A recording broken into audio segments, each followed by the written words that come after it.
አታ እንግሊዘኛ እናገራለሁ ብለህ ታስባለህ? እንዳታስብ። እሺ ካሰብክ ይሄን ትነግረኛለህ ማለት ነው። እሺ እዚህ ካለነው ሰዎች ውጪ እስኪ በለኛ ወፋ አታውቅማ። አታውቅም። ጠይቅ ይነገራል። እሺ ቡልሺ ጋዴምሽት። እሺ እቺ በጣም ጸዴ ኤክስፕሬሽን ነች። አሁኑ እነግራችኋለሁ ማለት ነው። መጀመሪያ አብሯችሁ ያለው ሰው ምን ይባላል? ካምፓኒ ይባላል። ራይት ካምፓኒ ድርጅት ነው አውቃለሁ፣ ግን ሰዎች አሉ አብረው ለማስፈልጉ I have company ነው የምትሉት። ሶ በአሁን ሰዓት አብሯችሁ ያሉት ሰዎች ምን ይባላሉ? ፕሬዘንት ካምፓኒ። እዚህ ያላችሁም ትምህርት ቤት አስተማሪ እንትና ሲል ፕሬዘንት በአሁን ሰዓት ያለ አብሮ ያለ የተገኘ እንደማለት ነው። ሶ ፕሬዘንት ካምፓኒ ትሉና አብሮን ያሉ ሰዎች ሲጠቃለሉ እነሱን አጠቃሉ ለማስፈልጉ ማጠቃለል ኢንክሉድ ነው።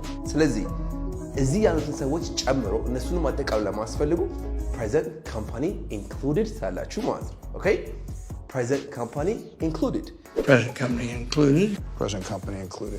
እዚህ ያሉትን ሰዎች ሳይጨምር ለማስፈልጉ ደግሞ present company excluded ብላችሁ መጠቀም ትችላላችሁ።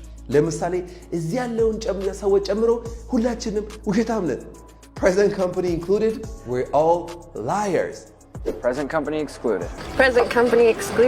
እስኪ እናንተም ደግሞ ገባ ብሉና present company included ወይም present company excluded ብላችሁ ጸዴ ነገር ከሰራችሁባት እቺ ጸዴ የሆነች ኤክስፕሬሽን እናንተ ትሆናለች ማለት ነው። በሚቀጥለው እስክንገናኝ as I always say, one love.